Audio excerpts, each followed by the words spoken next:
Ya, Anda kembali menyaksikan Apa Kabar Indonesia Malam. Kita lanjutkan diskusi kita. Saya mau ke Pak Reonald. Pak Reonald, ini lakban kuning yang melilit kepala korban ini sebelumnya ada temuan baru bahwa dibeli 1 minggu sebelumnya di Yogyakarta. Analisis pihak kepolisian mengenai hal ini seperti apa, Pak Reonald? Iya, Mbak, bahwa benar yang tadi Mbak sampaikan bahwa lakban kuning itu berdasarkan keterangan dari istri korban, MAP, saudari MAP menyatakan bahwa lakban kuning tersebut itu dibeli di salah satu tempat perbelanjaan di Yogyakarta, ya. Dan ada satu lakban kuning juga yang masih ditinggal oleh korban ADP di rumah yang ada di Yogyakarta, dan itu nanti akan dibawa ke Jakarta untuk diserahkan kepada penyelidik untuk dilakukan persesuaian apakah identik atau tidak lakban itu, kan gitu.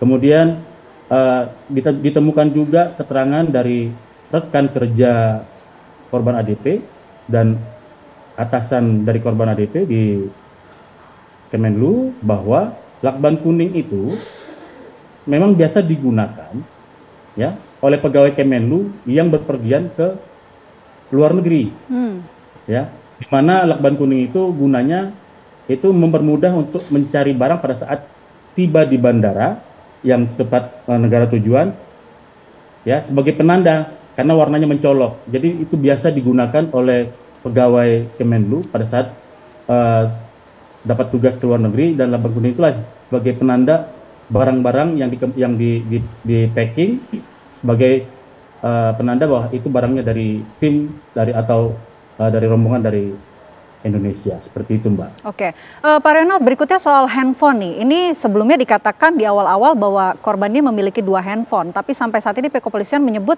masih ada 1 handphone yang hilang. Jadi sebetulnya ada berapa handphone yang sudah dikantongi oleh pihak kepolisian?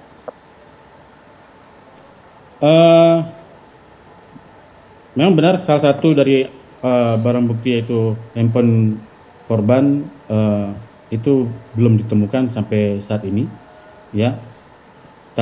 Yang ditemukan adalah handphone korban yang lama dan device laptop milik korban, dan itu sudah diserahkan ke pemeriksa dari laboratorium siber di Direktorat Siber Polda Metro Jaya, dan sudah dilakukan pemeriksaan, ya, hasilnya sudah ada, nanti tinggal disampaikan pada saat rilis nanti, Mbak. Oke, baik. Kalau begitu saya mau ke Prof. Cik. Prof. Cik, ini kan lakban sudah dijawab oleh pihak kepolisian bahwa itu digunakan untuk keseharian pegawai Kemenlu. Tapi kalau untuk handphone sampai saat ini juga masih ada 1 handphone yang masih terus dicari oleh pihak kepolisian. Sejauh mana temuan-temuan tersebut nanti bisa membantu mengungkap peristiwa ini? Ya, Mbak, jadi kalau lakban tadi dikatakan memang itu adalah ciri khas dari Kemenlu, karyawan Kemenlu demi kepentingan tugasnya, ya mungkin ya memang dia punya gitu kan ya.